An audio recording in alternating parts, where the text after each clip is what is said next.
trailerparkshowfordmonday.blogspot.com. Oh, there we go. Are we up? Yeah, hello, folks. Trailer Park Show for Monday the 25th. And do got Mike Cargill here. Appreciate you, sir. Woo! Francis Gabriel, well, he had to go off somewhere. Gavino's down at the school board meeting, so you got me and Mike tonight. But we're also going to have our friend Dan from Dallas Skyped in here in just a minute. Silvio Canto Jr. I've been following his blogs for a long time. Trying to get, is that him up on the corner? Hello, sir. Can you say something? How are you? How are you? James, good to see you. Fine, sir. Good to see you, too. After all this time, I've been following you now for quite some time at well, thank you. My Thank you so View much. by Silvio Canto Jr. I really like a lot of what you had to say, and I'm glad we could get you on the show to speak a while. Can you give us a background of who you are and Sure. where you come from and Well, how you I started? was born in Cuba, and I came to the United States when I was a kid, like a lot of other Cubans did. Coming here from communist Cuba, I grew up in the United States. Spent most of my time. I grew up in Wisconsin. Then I went to school in Maryland. Then I eventually ended up in Texas, where I've lived now since 1984. My business, I do recruiting, but like a lot of other people, I got into the blogging and the political stuff, and that's just written a book about our family coming to the United States. So it's been a real passion doing these things. And you obviously have a conservative lean there. Yeah, I mean, I've had a conservative interest. I think I became a real conservative, I guess. I'm of the Reagan generation, and I think many of us got into conservative politics because of Ronald Reagan, Oh, yes, sir. That was pretty much it for me, too. Yeah, I think a lot of us, in the 1980s, we really got into, I think we all had it inside. I think we were all conservatives. But I think it was Reagan who sort of gave us the direction, and lots and lots of people like me who are conservatives, Republicans, because of Reagan. Yes, sir. I know for me, as my father-in-law, real great man. You don't hardly love your father-in-law so much. But mine was, I kept telling him, I don't want to keep you in the party of the rich, and then he just simply let me see for myself that's the real party of the rich were the Democrats. Right. They were all the trial lawyers that sue you out of business. And, of course, firearms, the gun issue is one of my top issues. Back then, it was the only issue. I didn't look beyond that. And turns out that the Republicans were the only way to go there, too. Right. I think all of us, the Democrats like to play this class warfare game, that they're the party of the little people and all of that. But it's just a bunch of nonsense. They have as many millionaire who donate to them. They just come from different places. They come from Hollywood, as you indicated, the trial lawyers. So, I never bought into that, but unfortunately a lot of people did. And the Democrats play that class warfare game very well. They certainly do. And at the time, back in Reagan time, the majority was the Democrats, and they were clearly the majority of the millionaires in Congress and the Senate. Sure. It was like everything I'd been believing was just the opposite. Republicans were supposed to be the party of the rich, and Democrats were supposed to be the party of the working man. I'm out there hustling my you-know-what off in a truck all day, every day. And it turned out that it was just the opposite. Right. So, no, you're right. You're right about that. I think Democrats today are a very much of a big government party. They really believe in big government, and that's there's only one way that big government can exist, and that is by raising our taxes, and what we're seeing in Europe right now, where people pay very high taxes, to maintain the welfare state. That's not what I want this country to be like. I want this country to be more of a free market capitalist country. That's what I have always loved about the United States, and the Democrats don't stand for that. Maybe they did a long time ago, but they don't right now. Maybe a long time ago, but a long time ago, yeah. What did Reagan say? I didn't lead the Democrats; they left me. Oh, absolutely. I think there's a lot of people in Texas who would agree with that. Say hello, Michael. How are you? How you doing, sir? I don't know if you can Hi, see how are you, Michael? Mike Cargill runs Central Texas Gunworks. He's also a CHL instructor. Great. So we're all glad Well, to I have hope you him can see around me. all I the hope time. you can see me well. Can you see me correctly? Yes, sir. Yes, we see you fine. All right, great, super.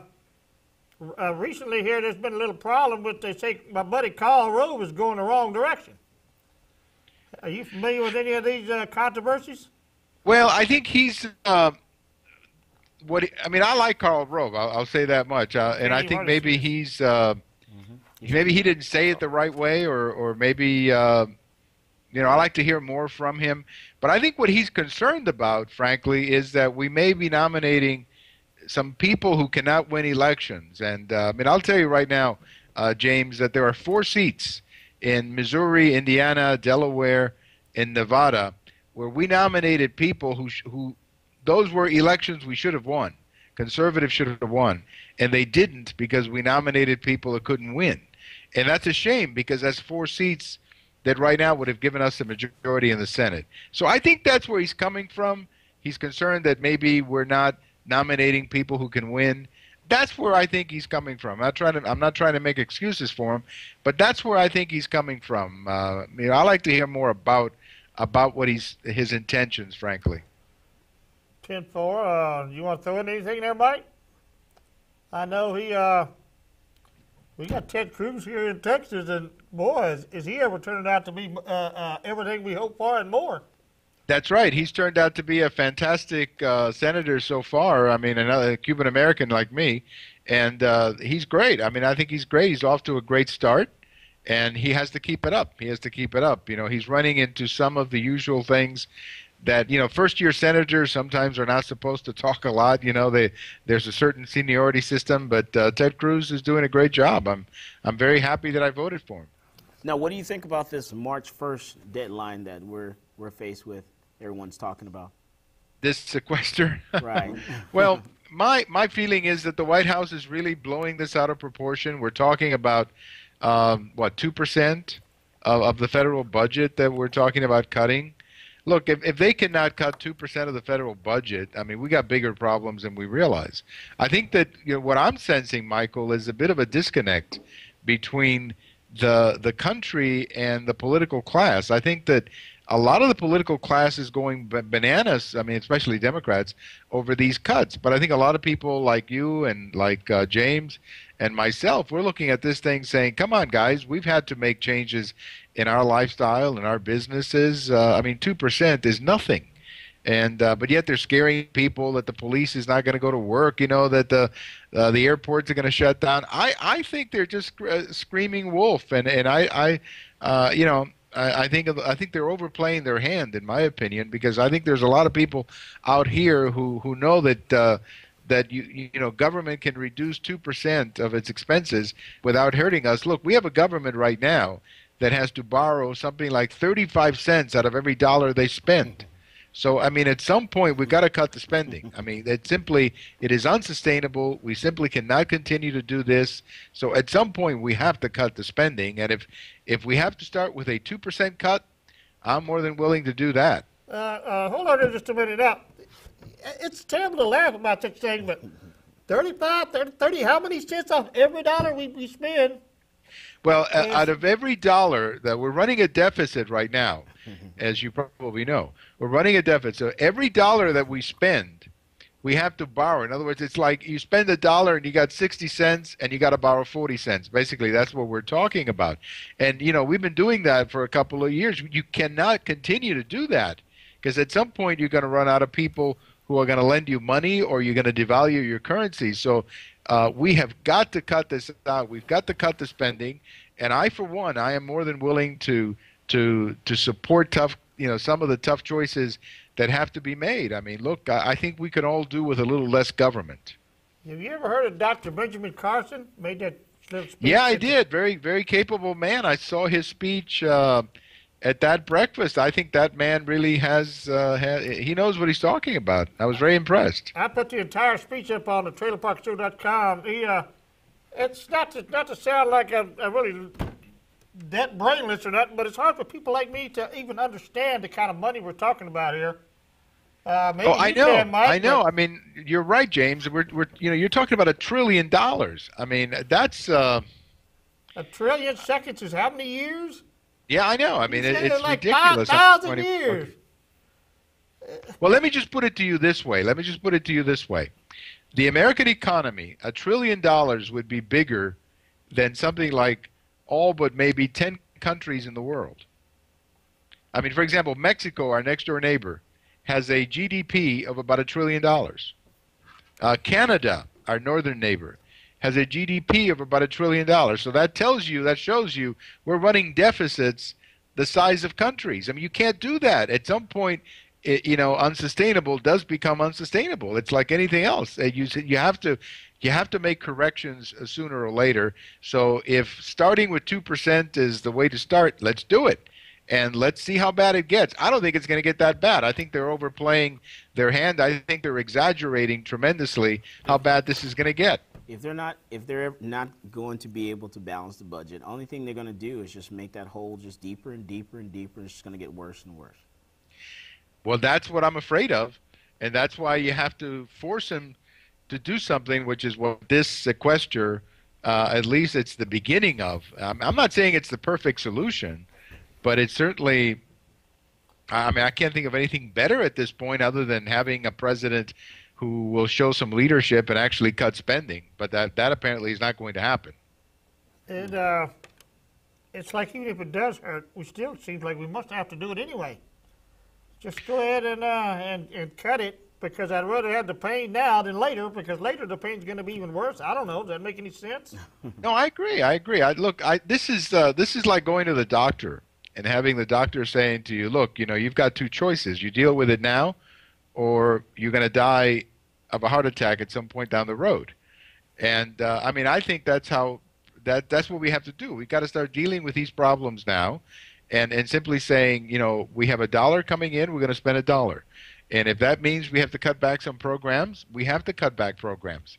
I just think we're totally out of control. Washington is totally out of control. We're spending money we don't have, and we're doing it on the back of our children. That's what really bothers me more than anything else, because we're basically mortgaging our kids' future. I mean, I've got 3 boys in their 20s who are just starting out. And they're going to have all this debt that they're going to have to pay back at some time in the future. I think that's not only financial madness, but frankly, it's very immoral to do that to kids who are being born right now. Because also, we've gotten off the topic of discussing the Social Security. What's going to happen with that? Well, hold on, if I could real quick. Now, I do understand there's people that we owe this money to. China's not our number one, is it? They say our number one is we borrowed all that money from Social Security. So half the debt we owe our own selves. Right. And when you get to, like I am, with this rubber hose up my nose, that kind of security looks pretty, after paying into it for all these years. And I think Canada's another one we owe a lot to. But what happens when these people decide to foreclose on it because we can't? Anyway, I'm sorry. Go out ahead. Well, I mean, if they decide to call the debt, I mean, we're in trouble. But I think we'll get into trouble before that, because we might see devaluations of our currency. The dollar begins to lose value, and that's not a good prospect. So I think we need a president who is going to deal with these problems. He's got to stop campaigning. He's got to stop, finger pointing. He's the president of the United States. He wanted this job. He got reelected. Well, it's time for him to start acting like a president. I mean, all I see him doing is giving campaign speeches. His wife was at the Oscars last night. Well, I don't need to see his wife at the Oscars. I want to see him working. I couldn't believe that. Yeah, he's on vacation a lot and playing golf with famous people. Oh, I agree. It's ridiculous. I mean, this is a man who, this is ridiculous. He needs to get serious, and he's not serious.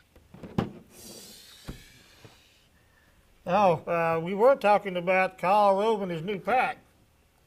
Yes. Before we got off on this, but I guess this is part of the problem. You were saying that is a shame that we couldn't have taken the Senate this last election. Well, I tell you, there's 4 seats, James. There's 4 of them that we should have. Indiana, Missouri, we should have won those 2 in the last elections. We just had some bad candidates who didn't, in the case of these 2 candidates, they couldn't talk about abortion, and they got into all kinds of trouble. And then we had Nevada, where we had a bad candidate, and we had Delaware, where we had bad candidates. And I think that's where Karl Rove is coming from. I don't, I think he's been a bit misunderstood. Again, I'm not trying to defend him, but I just think that we as conservatives, we got to understand that winning the election is the objective. And unfortunately, we gave away some seats in this last election because we had candidates who were not, they were not ready for the game. Do you think we're going too far with these like Tea Party groups, or not far enough? No, I mean, I like the Tea Party. I think the Tea Party, I mean, I kind of consider myself a member of the Tea Party. I think all of us conservatives are members of the Tea Party. I like the Tea Party. I think the Tea Party has been instrumental in forcing government to change and to look at the debt. But I would say that, the Tea Party, if my only advice to the Tea Party is there's got to be a balance between between what we want out of a candidate and how electable that candidate is. So we got to make sure we nominate people who can win the election, because it doesn't really matter. I mean, if you cannot win the election, we're not going anywhere. We have to win the election first. Now, what part of I'm sorry. You live in Texas, right? Right, yeah, Dallas, yeah. And you're in Dallas? Okay. Yeah. Now, what do you think about all the chatter of the Democratic Party saying they're trying to turn Texas blue? I think that they're hoping for that, but I mean I think what they're saying is that I think they're focusing on the fact that the Hispanic population is growing, and as a consequence of that, they believe that eventually the state will turn blue. But I don't think that's going to happen. I really don't think that's going to happen. So I mean I don't see that happening anytime soon. I mean in the last election, Romney carried Texas by over 10 points. Cruz won Texas by his Senate seat, I think, by over 15 to 20 points. So I don't see that happening.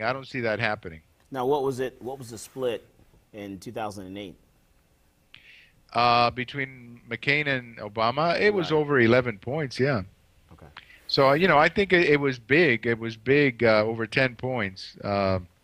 I mean, obviously, a lot depends on who the candidates are, because at the end of the day, elections are about candidates, which kind of gets back to my point before about Missouri and Indiana. I mean, all the experts had those two Democrats, those two seats going Republican, but if you don't have a good candidate, it doesn't matter what the experts say. 10-4. Yeah. Before we get into, I was going to ask you, as I told you on the phone, about the Hispanic outreach. To stay on this Karl Rove thing a minute, if I could read something here from the Ramparts 360. It's a local blog. Recall at the Texas GOP convention last year, Houston businessman Norman Adams choreographed a change to the platform which calls for amnesty, and sadly, Texas Land Commissioner Jerry Patterson recently called for a temporary worker program. As we have seen, there is nothing more permanent than a temporary visa, as a worker program is another way to undermine American workers. Well, I really like Jerry Patterson, so if he says it's okay, it must be okay. Does that make me a bad Tea Party guy? And I've always favored a guest worker program, too, of some kind. We got to do something. Yeah. Well, I think that, I've always favored guest worker visas because they make economic sense. If you need workers, you bring them in. But obviously, it has to be understood that you're not competing. I mean, if you bring in workers from other countries to pay them less money than Americans, then that doesn't make any sense. No. I mean, you bring in guest workers only if you need more workers than what your economy provides. I mean, historically, a lot of these guest worker programs have been, for example, in agriculture, where they would bring in people from other countries to work in agriculture. That kind of stuff, I mean, has worked in the past. But you shouldn't have people in the country who are devaluing salaries so that Americans make less money. No, I don't support that. Nobody should. I mean, that's one of the problems that I have with, illegal immigration. Illegal immigration makes it possible for an employer to hire somebody and, in essence, compete illegally with someone who's doing it the right way. I mean, if you have let's say you and I have a construction company, and you have a construction company and you follow the law, Uh-oh. Looks like we lost. But I have a construction company and I hire illegal workers, I have an advantage over you because I can pay less. So that should not be allowed. But if we need workers because our country needs more workers, that's a different story. You see what I mean? So there's a difference. When we talk about guest worker programs, we have to make sure we know what we're talking about, and we have to define it correctly. But we talk a good game, but we all know where the people are located. All you have to do is go to Home Depot, and you can find people that are here illegally that are breaking that felony. So I think we need to put the pressure on our law enforcement to actually do their job. Well, and that's what I've always said. I mean, I don't really get angry at people who come over. I get angry at the employers who hire them and get away with it. I mean, we know what industries they're in, and a lot of employers are hiring these people, and we should be we should get angry with the employers. We should say to the employers, don't hire them, or there will be severe penalties. That's what I would like to see, enforcement of laws. And then after you enforce a law, if you need more workers, then fine, bring them in legally. We used to do that, by the way. In the 1950s, we had a program called the Bracero program, which is the most effective program that we ever had for illegal immigration, where we brought in people legally, they would work legally, and then they go back home. So what I'm hearing you say is – we need a state rep or a state senator to come up with a bill that says that, hey, if a company hires someone that's here illegally, they don't verify that person's status, and we find out they're working for this particular company, then we should fine them. Well, I agree. I've always felt that way. I've always felt that if now that the problem with that is that it's really a federal issue, and that's why it gets lost a little bit. Right. But I mean, because immigration is a federal issue, so that's why I think it's harder to enforce it.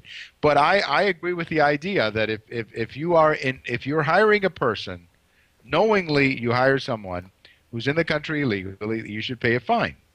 Now, if we had a system where you could verify these people or provide some of them with a guest worker program, then you wouldn't have that problem. But yes, I think you have to go after the employers, and as I've said many times, now that we're talking about a new immigration reform idea, one of the things that I would make it very clear is, as part of this new immigration, is that anybody who hires somebody illegally should pay a very big fine.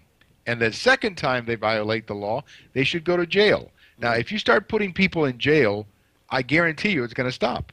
Right. But enforcement is a big part of it. And they're breaking the law, and it's time. Absolutely, absolutely, no question about it. No question about it. But it's the employer that we should be angry at, it seems to me, because he's the one who's violating the law. Well, if I could cut in here real quick on this, coming out of dump trucks, I get to see plenty of that in the construction field. But me and one of my partners, Jesse Contreras, were there. We've been to the border a lot, and one time we were interviewing the Border Patrol in their office. And after we finished, we had a nice long talk with him out front, and he pointed out that we're all part of the problem, and that everybody's going to need a new roof. You can pay $10,000, you can pay $5,000. It's going to be the same quality work. Which one are you going to pay? Now in the trucks, I get a flat, and when you're going to, you got to hire somebody to fix your flat.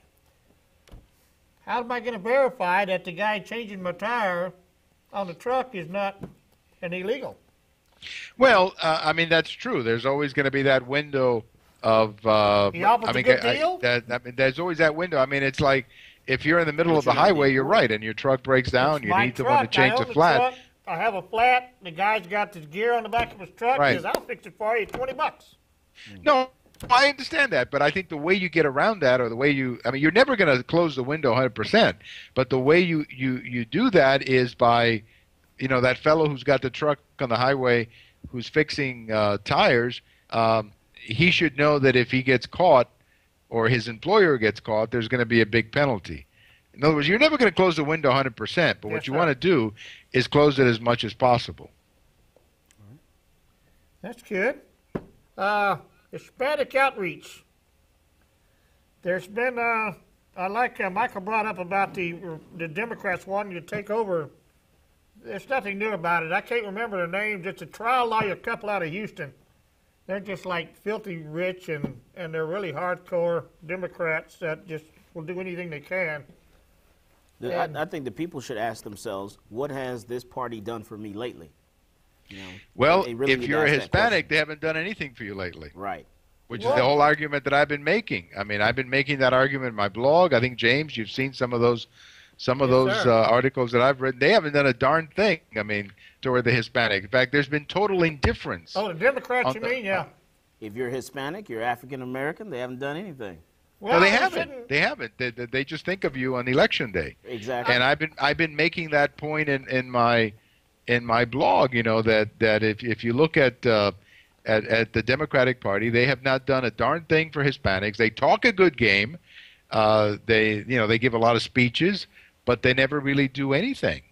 And part of the reason, and I've been making this case to my Hispanic friends, part of the reason they don't do anything is for the same reason they don't do anything for the blacks. The blacks vote 95% for the Democrats. That is so bad. why should the party do anything if they're going to get 90% of the vote? Right. And I think Hispanics are falling into the same trap.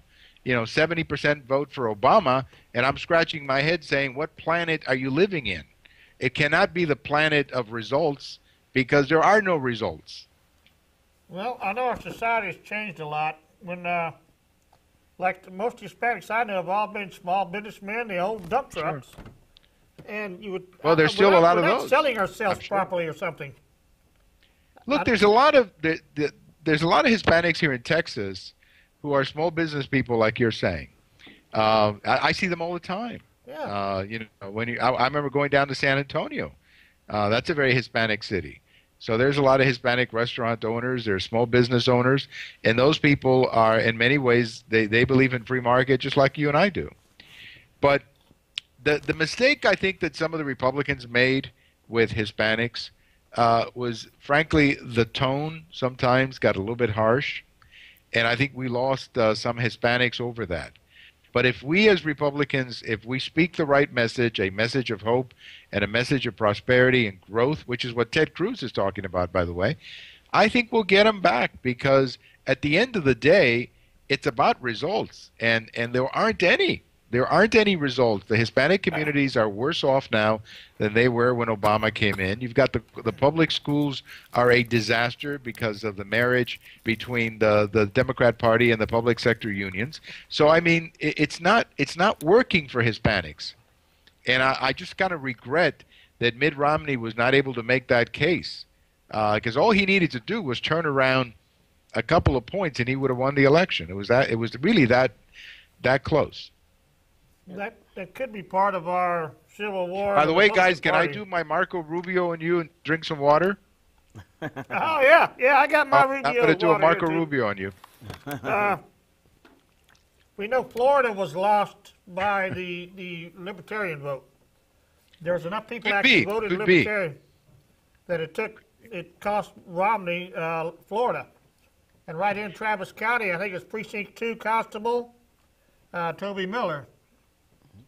Who lost because... It could be. I mean, Florida was very close, less than 1%. In fact, James, I saw a stat that in the 7 states that decided the election, the 7 states that decided the Electoral College, about 70 votes altogether, that the difference between Romney and Obama was like 300,000 votes in 7 states. So, I mean, that would be Ohio, Florida, Virginia, Colorado, the states that made the difference for Obama. So it was really a very close election. I heard the other day somebody say that Obama got 65 million votes. Yeah, Romney got 61 million votes. So that's not really a landslide by any means. He won. He did win. I don't dispute it. But it was a close election, and we need to remember that. We're not that far from winning this thing. We just got to maybe make a few alterations here. Okay, I did want to touch on that outreach, and can we keep you a few more minutes? You got me. Because I wanted to end this off with gun control and what you think of that, but on the outreach thing, you talked about the language, and I do understand that when we use terms like anchor baby, in my business, I know a lot of Tejanos. Right. Hispanics that are born and raised here in Texas, sometimes generationally, back to 1650s, stuff like that. And when you talk about anchor babies, you might be talking about their cousin's child, his cousin may have come over from his hometown in Mexico, where he may be legally in this country, but his cousin comes over illegally and has a child. And then you're talking about this kid's, what would that be, nephew? Right. Right. as an anchor baby, and that can be kind of what am I looking for? Bitter or something. Yeah, right. And like you said, harsh. That's harsh. A little harsh language. It's a child. It's not an anchor baby. Well, that's it. And I think that was the mistake. I mean, and I've made this point to some of my conservative friends. I said, for example, calling somebody a criminal. Well, that's a rough thing to say to somebody, particularly somebody who just had the opportunity. I mean, look, if the three of us had the opportunity to come over to the United States, we would have done it.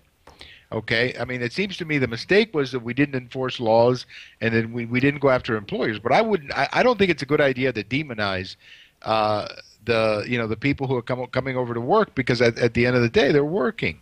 So I think if we as Republicans talk about, a message of growth, a message, for example, a very important topic with Hispanics is public education. Yeah. And we should talk about giving Hispanic parents choice when it comes to public education, so they can choose, a school. I think that's a big topic for Hispanics. That would go over well. Unfortunately, and I don't know why this happened, the Romney campaign just didn't focus on that. I think they were looking at some of their internal polling, and they thought we can win this thing without having to make an outreach for Hispanics, and it didn't work out that way. It didn't work out that way, and that's a shame, because he should have won. Romney should be president of the United States today. 10-4. Just last weekend, Saturday, there was a rally at the Capitol. I failed to attend. They had about 50 people on our side. You're right. If we just sell ourselves better, I think would be a lot better. They had 50 people on our side, school choice. Yes. Let the money follow the student. But on the other side, there was about 1,000 people, unions, even socialists, and all this stuff over there. They called their rally "Save Our Schools." And it was just simply get more money into the failing school system. We ain't selling ourselves properly or something. I don't know. Well, I can tell you this. During the campaign, I have a good friend in South Texas who I had on my radio show, and they were complaining in South Texas that the Romney campaign was not spending enough money or outreaching enough. I don't think we're going to make that mistake again. I really don't. I think the next time there's going to be a much more active outreach to Hispanics. And I'm not even talking about immigration. I'm talking about public schools. I'm talking about issues like abortion. The Hispanic community is very conservative when it comes to abortion, for example. And yet, they're voting. They voted for the most pro-abortion president in the history of the United States. And yet, if you go into the Hispanic community, you find that there's opposition to abortion. Most Hispanics are Catholics. And this is an administration that was issuing mandates that were very controversial with Catholics. So I think a lot of, we didn't reach a lot of Hispanics with the message. And that's our fault. And we have to do better the next time. I think we will. Sir. I'm optimistic, actually, that we're going to do better the next time. We just have to tell them who we are better. That's exactly right. We just have to say, look, this is who we are. Now, there's one thing we have to remember, too, James, and that is that the Obama team had an unbelievable vote operation, much bigger, frankly, than I thought it was going to be. They really surprised a lot of people. And so I don't think they're going to have that. Hillary Clinton is not going to have that in 2016. Obama was a very unique candidate in many ways, and he was able to appeal to people in ways that I don't believe future candidates will. But they were very good at getting their vote out. I'll tell you that right now. They were very good at getting their vote out. Yeah, they certainly were. And we were not as good. We were not as good. You ever heard of Ben Shapiro? He wrote a book called Bullies, How the Left's Culture of Fear and Intimidation Silences Americans. It's really an excellent book. Yeah, I'm not familiar with the book, but I've heard of it, yeah. You've heard about it? It was so true. It's like with that school rally, it was Save Texas Schools from the evil Republicans, and they pound this in so much that so many people, they just believe it after a while, I guess. Maybe if some of the school systems would manage their money and not pay some of these superintendents so much money. that's also Superintendents make a lot of money. Sometimes it things like the desks are failing, yet they buy this big marquee electronic sign for the Right. front of the school. And Right. Well, we just have to be better at our message. I want to tell you, we're coming back though. I feel strongly. There's a lady, for example, in California, Leslie Eastman, who is on my show once in a while on Thursday nights, and she's working with this website called College Insurrection, and they're starting to connect with young people in the colleges, and the message is getting out there. So I think that we will be better the next time, but we have to make sure we learn our lesson. Our lesson is that we fight till the very end, and we fight for every vote in every corner of the country. And I hate to say it, as much as I like Romney, and I think he would have been a great president, for some reason, something happened to his campaign that, I don't know, but we just didn't fight for every Romney, vote. yeah.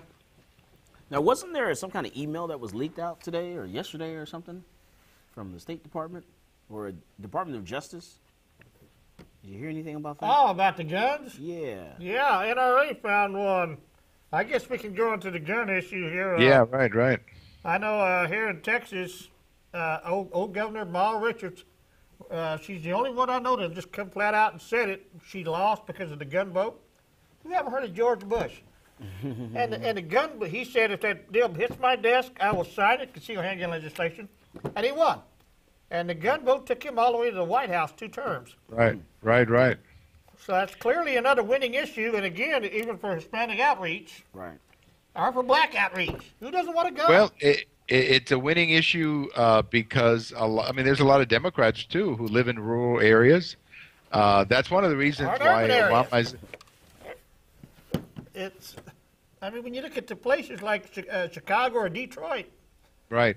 these heavily Democratic-controlled places, what he's talking about is, if I'm correct, the NRA dug this up, and it turned out it's real, and that the idea really is to confiscate guns.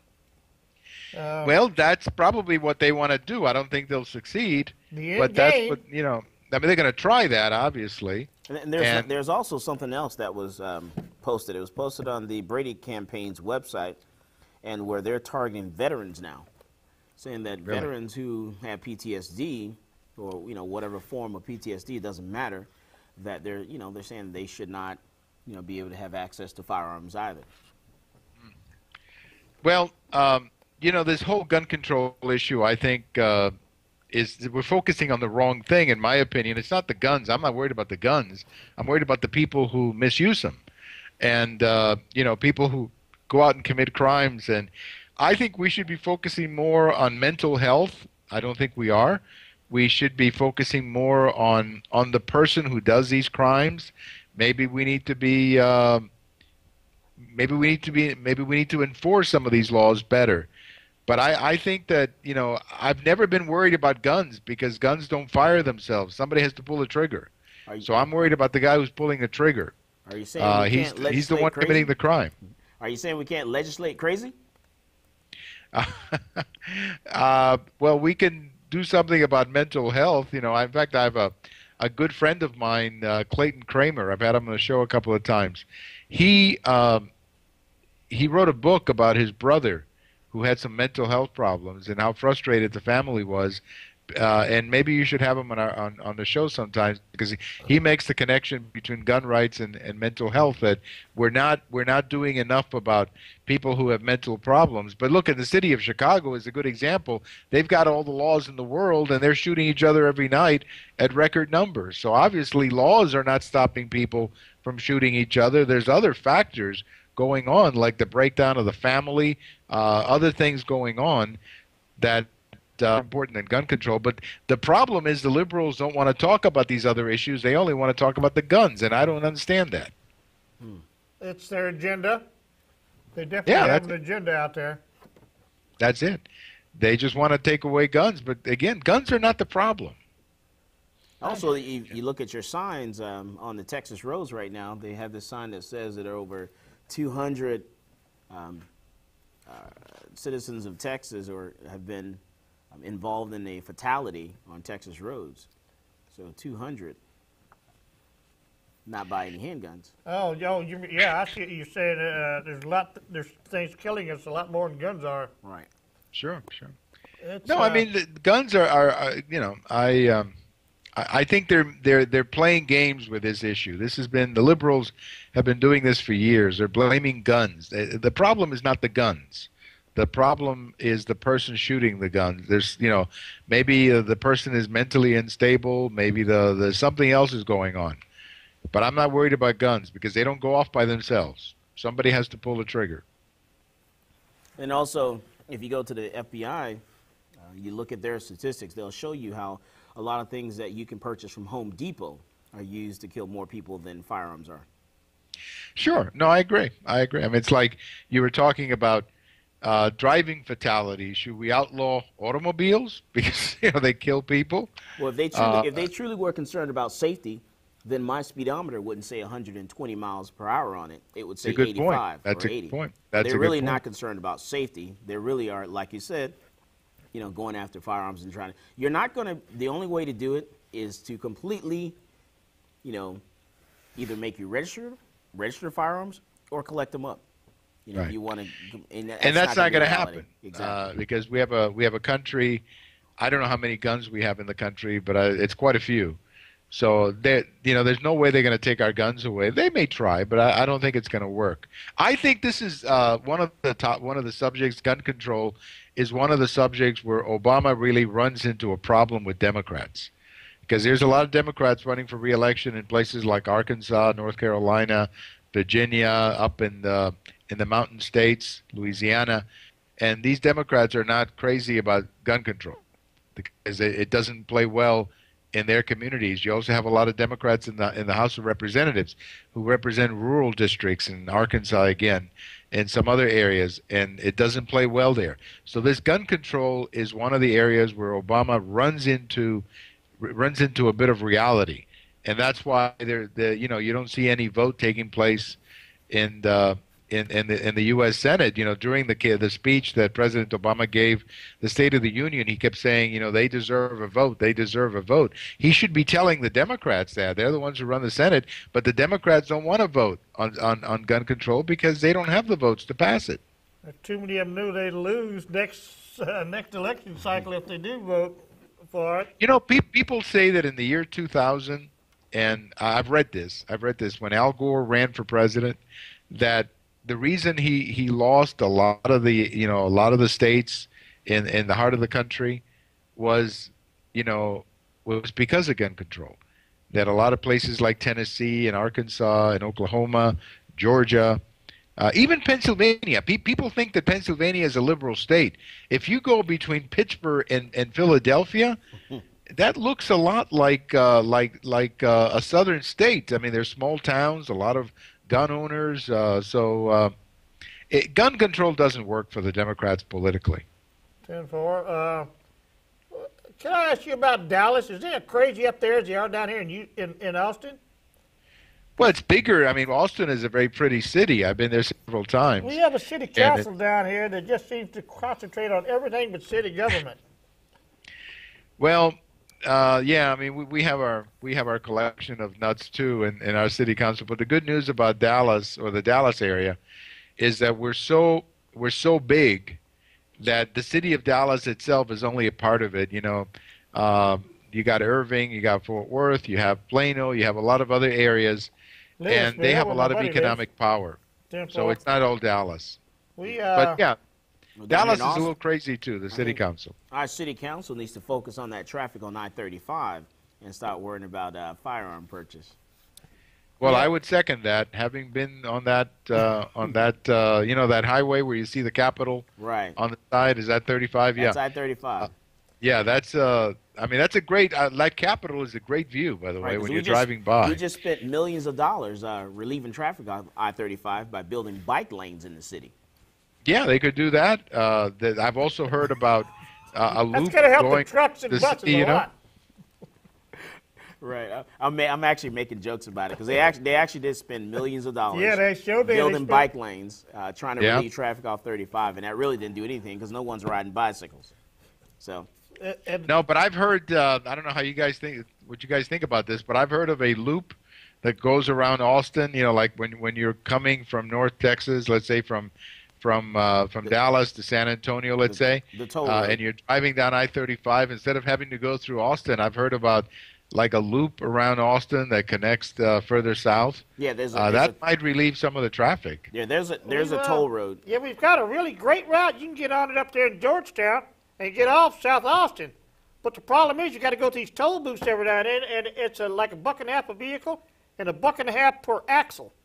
And so if you got an 18-wheeler, that's double tax. You're already, those commercial drivers are already paying a road usage tax. They pay a lot of road usage tax. They pay that every year. Right. Plus, they're paying fuel taxes. The fuel tax goes for it. So now, on top of that, you're saying, hey, we want you to pay this toll as well. And they got these kiosks for it every couple of miles. By the time you get down, I've been on those toll roads. We have a toll road here in the Dallas area called the Bush Highway. This is after Bush 41. It's a great road. I mean, don't get me wrong. It's a fantastic road. It can get you to the airport very fast. But man, it seems like there's a toll every two. I mean, you breathe and there's another toll. Okay. Well, yeah, I appreciate having you on here. My pleasure. Anytime, James. Anytime. I hope that we'll do this I hope that your viewers enjoyed it. I certainly had a great time. I do want to ask you something. Can you hang around a bit? We were just going to talk some more about guns here. You got me. You got me. As long as the Skype works, I'm on. Now, what do you think about Texas Department of Public Safety, their concealed handgun license department? What they're doing is they're getting a little backed up, which is expected because of everything that's going on in the country with handguns and stuff and firearms. So they're getting a little backed up in processing the concealed handgun licenses. On top of that, it's getting really hard for people to get their fingerprints done. What they've done is they've forced people to go to a particular company, a private company, to get their fingerprints. And so now this company is also getting backed up, and they're not allowing, just anyone. They're not allowing people to do the fingerprints. Now, let's think about firearm purchase. When you go into a gun store to purchase a firearm, you go into a gun store and you purchase a firearm. You fill out the form. They call the FBI, do the background check. You're not doing anything with fingerprints. They're running your name, your date of birth, which is the same type of background check through the FBI. It's the same thing. So why are we still dealing with fingerprints, with trying to get the concealed handgun license? I think that's a problem in there. It's just it's causing a problem where if I'm a CHL holder and I have a concealed handgun license, and also I decide that I want to become a CHL instructor, well, there's a background check already been done since I was a concealed handgun license holder. Now they're making me do fingerprints again to become a CHL instructor when I already have a CHL. You shouldn't have to do a background check. Yeah. So they're spending money, and then they complain that that their cost is high. Well, that's because they're doing extra work. Right. I'm not completely familiar with that, but at the same time, I'm not surprised. It's not surprising to hear that something is inefficient when it involves the public sector. I just think that we need to be realistic. When you have all these laws, all these controls, the only people who obey them are law-abiding citizens like the three of us. We're going to obey these laws, but the illegal people, I mean the criminals, they're not going to obey the law. I mean, they're going to get guns, on their own. So when you pass all these restrictions and you put people through all these finger checks or whatever, background checks, the people you're checking are the law-abiding citizens. The criminal doesn't go through any of this. They're going to get their guns anyway.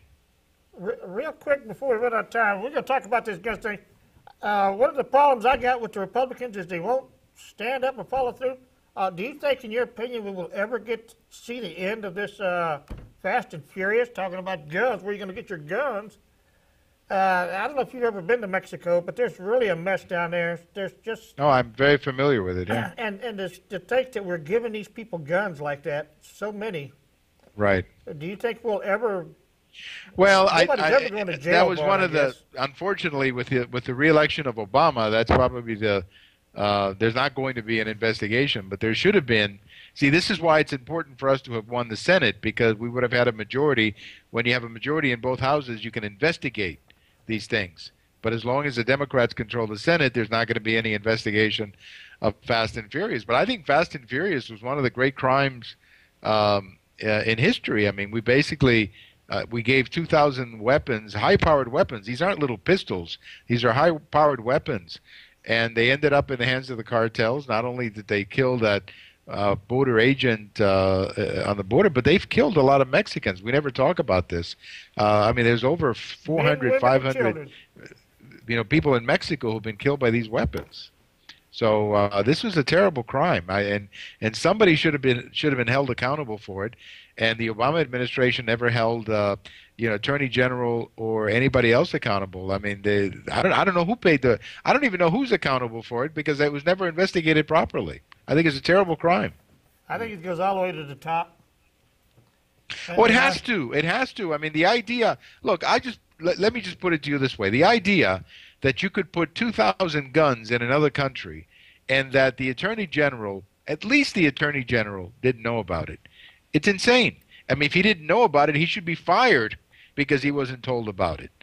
I mean, obviously, I think the Attorney General had to know. I don't know whether the president knew. I'll cut him a little slack because it may not have reached him. But I think the Attorney General had to know. Well, and if he didn't know, he should have been fired for not knowing. I got to agree with you, and I think this is probably one of the darkest scandals ever. Absolutely. In all our history. Absolutely. I mean, this is far worse and than I will tell you Chinese. something, James. If I may just make a small point about Fast and Furious, because we never hear about this up here. But I'm very familiar with Mexico and what's going on down there. There have been, as I said a minute ago, anywhere from 300 to 400 Mexican citizens who've been killed by these weapons. I mean, it's been a terrible crime in Mexico as well. And the fact that no one's been held accountable for that, I mean, that is really, really incredible. It is. Canto.blogspot.com or just go to trailerparkshow.com and you can scroll down. Yeah, everybody calls me Pokey, sir. Slow Pokey. All my friends do anyway. And I don't know why I got James Ritter on my Facebook page. Not too many people actually know who James Ritter is. But I earned that name Slow Pokey driving trucks. I used to wear my insults with pride. It's been a real pleasure being your friend in Facebook, James, and Michael. Very nice talking to you tonight, and I hope this was enjoyable. I had a great time, and again, for the listeners or the viewers, it's Canto Talk, Canto Talk, TALK, Blogspot, or Canto Talk is the radio show, and I hope that we can turn this around and you guys can be on my show the next time. How's that? That'd be great. Awesome. Sounds great. Yeah, you're on the radio all the time. Right, on Blog Talk Radio, and we got to figure out some way of bringing you guys. We gotta let the whole world hear from Texas. Well, I agree. We lead the way. We lead the way. We're number one here in Texas, and I tell you, Austin is one of the beautiful cities in the state. I love Austin. Well, I know if the Democrats ever do turn this blue again, it'll all be over. We'll never get it back. Well, that's it. But if they turn it blue, it's like dying of oxygen. We're all going to be blue. You would have to say oxygen, huh? Where's my rubber hose up my nose here? That's right. They're going to tie our neck and make us look blue. Well, if you're ever in Austin, of course, I'd sure like to hear from you. Oh, I love to. The next time I go, we used to go, if I could just say something, we used to go there quite a lot because I have a brother who lived in San Antonio, so we used to drive by there a lot, but he's not working in San Antonio anymore. But for a long time, we used to go by 3 or 4 times a year. We go by Austin. As I said, it's a lovely place, lovely city. 10-4. Yeah, and we've got a great city hall that we all need to be at this Thursday, starting at 10 o'clock or later. Anyway, we appreciate it, sir. My pleasure. My pleasure. Thank you so much for your time, and thank you for the invitation. I thank you for coming on. My pleasure. Good night, guys. Good night, sir. Good night. Agenda item 35, approve a resolution signifying the City Council's intent to endorse efforts to develop a comprehensive approach to reduce gun crime. Sponsored by Kathy Tovo. With co-sponsors Laura Morrison and William Spillman. This will probably go late, and I've got up on, I will put up how you can sign up to speak. which I've already done on Travis County Republican website. And so I'll just switch it around and put it up, probably put it up everywhere. Because it is important that you get down there and you can give time to people. I don't know if you can make it or not, but I'm going to sign up for you. Yes. And I'll give you my time because it'll probably be fairly late. You know how city council works this stuff. When a lot of people go down there and want to speak and nobody wants this to pass, they just postpone it till midnight. And everybody's got to go home and go to work. That's part of our problem. Like I said, most conservatives, Republican types, we all work. The later the better. You work every day, all day, don't you? I'll be there. The later the better for me. So if they want to do it at 8 o'clock, 9 o'clock, 10 o'clock at night, I'll be there. 10-4, well. I can make it better at that time. And I'll sit there and everyone can lend their time to me, and I'll sit there and I'll talk to them until the end. 10-4, citizens may speak on most agenda items by completing an electronic registration in person on the kiosk located in the lobby of City Hall. We all know where that is. So if you don't want to speak, then lend your time to me. Let them postpone it till 10 o'clock at night, and I'll talk to them till 2 o'clock in the morning. I'll read the Bible to them if I have to. Let me see. Citizens can sign up at the kiosk beginning at 1 p.m. on the Monday prior to the council meeting. You can speak on several items. I guess you can keep signing up there right till the day. It doesn't say you can't. Yeah, the city council needs, like I said, needs to focus their attention on relieving traffic off of I-35. It used to be water, wastewater, solid waste, light and power, pave my damn streets. Hey, get up all this other weirdo stuff. Yeah, lower my property taxes. That's what you can do for me. I have no idea why. Oh, we got a minute and a half. Mr. Cargill, I appreciate you coming on. Thank you for having me. Central Texas Gun Works. Oh, well, there's your name anyway, but you got a website too. You can find it. Everybody knows who you are, but anyway. Central Texas Gun Works. And we all, what did you think about my buddy there, Mr. Canto? Oh, good guy. Very good guy. Very good. We need to get involved this week, like Pokey said, on Thursday. Yeah. Get down to City Council on Thursday.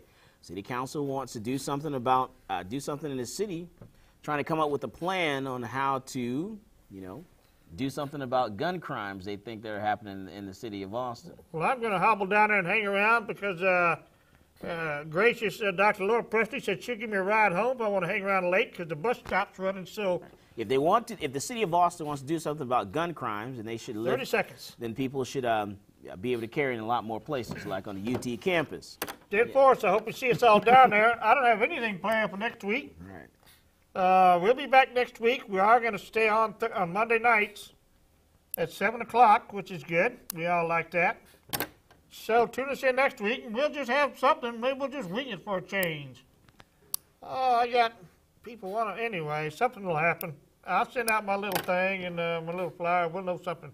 Anyway, say good night, Mike. All right, good night. See y'all later. Bye-bye.